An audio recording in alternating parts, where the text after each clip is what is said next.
We'll bring our panelists now if we can. With us today is the president and CEO of United States Hispanic Business Council, Javier Palomarez. We also have the prosecutor and host of KCBQ Radio The Answer, Newsmax columnist as well, Wendy Patrick, and trial attorney, radio host, and author of Atheism Destroys, Barack Lurie. Good to see everyone here. Thanks so much for coming on here. Javier, if I could start with you, just your reaction to Jason's report, how this administration is handling it, perhaps calling it irregular migration. But one thing cannot be denied, it's historic migration. Yeah. It is that. And wanting to hear the perspective of American small business, because we get impacted disproportionately by what's going on. Jason got it just right. You know, he's in Mission, Texas, in the Rio Grande Valley. That's home to me. I was born there. I still have a home there. And, you know, I should say that from a business perspective, as a businessman, historically, you know, immigration has been good for this country.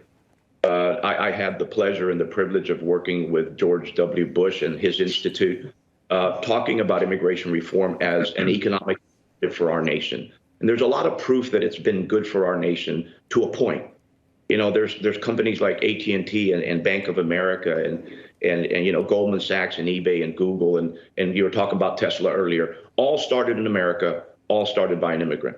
But fast forward to where we are today, we have it's insanity, and we need to be listening to the people on the border. We need to be listening to our elected officials and our police and our border patrol individuals on the border dealing with this issue. We need action from this administration. I'm a Democrat. I'm proud of being a Democrat, but this is an embarrassment not only to the Democratic Party, this is an embarrassment to America. And we really need to be listening to our people on the front lines and let them inform the strategy for how we fix this thing and move. Javier, I got to jump in because we've got two other panelists and I'm out of time almost. Wendy Patrick, I'll go to you on this. I won't play the soundbite, but Senator Langford pointed out that we're still asking for COVID money. Federal employees are mandated to get vaccinated. We still mask up on airplanes, and Title 42 is going to be rescinded, and that was a public health emergency. But yet Congress still asks for COVID money. Make it make sense. Wendy Patrick. Thank you, Sean, for bringing that up. You're right. So Title 42 was a pandemic public health order. And so if we're going to rescind so many others, or we're going to keep in state so many others, we should be consistent across the board. And that's what people are questioning right now, Sean, especially with this massive influx. And you talk about paying attention to what people are saying on the front lines.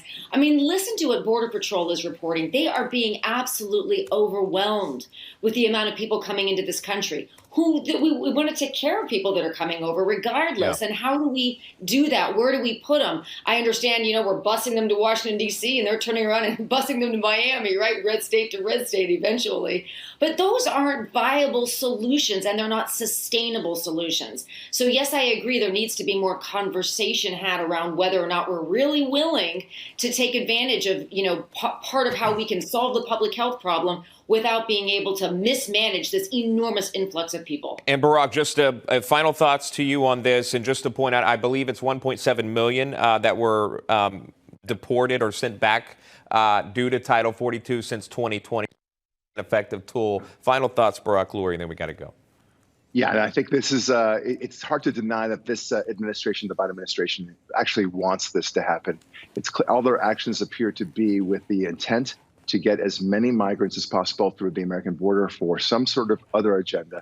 And that's the issue. And Jason, your commentator there, he made a very good point about this is all about perception. And that's exactly the perception that the Biden administration wants to give to the rest of the world.